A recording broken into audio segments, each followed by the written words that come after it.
mercy under 2 or 3 witnesses of how much so punishment suppose you shall be thought worthy, who have trodden under the foot of the Son of God, and has counted the blood of the covenant wherewith he was sanctified an holy thing, and has done despite unto the Spirit of grace. So as believers here, we need to be steadfast in our faith, lest we be counted who have despised the blood that was shed on the cross of Calvary because of our sins. This takes us to the second part, the laws against immoral relationship. The laws against immoral. We have seen the laws regarding special sacrifice of how it was to be done. Now, the laws against immoral relationship. Let's read a few verses here. We look at Proverbs chapter 4, verse 14. Then we see Romans 12, verse 2.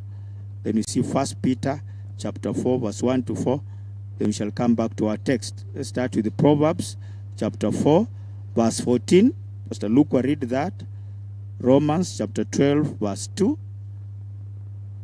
Our sister to read it. Then 1 Peter chapter 4, verse 1 to 4. Sister Lorna, you'll read that. Let's start with Proverbs 4.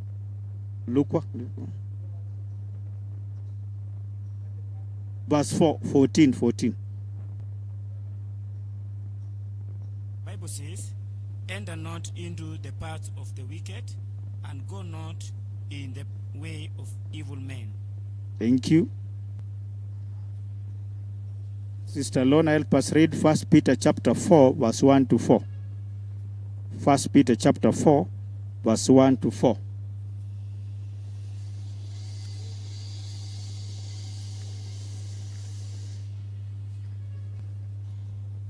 Chapter 4, verse 1 to 4. For as much as Christ has suffered for us in the flesh, arm yourself likewise with the same mind.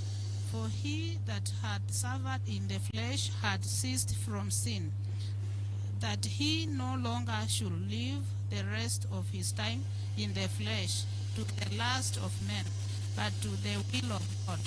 For the time past of our life may suffice us to have wrought the will of the Gentiles, when we walked in our lasciviousness, lust, excess of wine, revilings, banquetings, and abomination, idolatry, wherein they think it strange that he ran not with them to the same excess of riot, speaking evil of you. Thank you. As we said in our introduction, that the children of Israel staying in Egypt got mingled up in the behaviors of the Egyptians. Then they came from there again in the wilderness, got again mingled up, and those things eroded the truth or the love of God or the sincereness of trusting in God. So here again, that's why the caution is against the immoral relationship, which they have learned from the people they stay with. That is how influence can be a very dangerous thing to where we are in case we are not careful. So why is the caution coming in? Is because of these things affect their life if they are not careful on them. And one area is incest. Incest, which is any form of sexual relationship or marriage between close relations. It happens today. When people see it happening to another person, they assume it's just for the sake of. It is because of what they learn from their friends. Another caution is adultery. Adultery, which comprises of any sexual relationship or marriage to another person's spouse. Then the other three, the third thing is sexual relationship with menstruating spouses or women. These practices are to be prohibited because of these are things that are being cautioned against our morality, our behavior. Then, not that alone, but bestiality. Homosexuality is, that is sodomy, a man having a relationship with another man. Then bestiality, a human being with an animal. So all these are cautions that they are being given so that they can be careful not to get into such. Leviticus chapter 18 verse 1, it says, And the Lord spake unto Moses, saying, Speak unto the children of Israel, and say unto them, I am the Lord your God.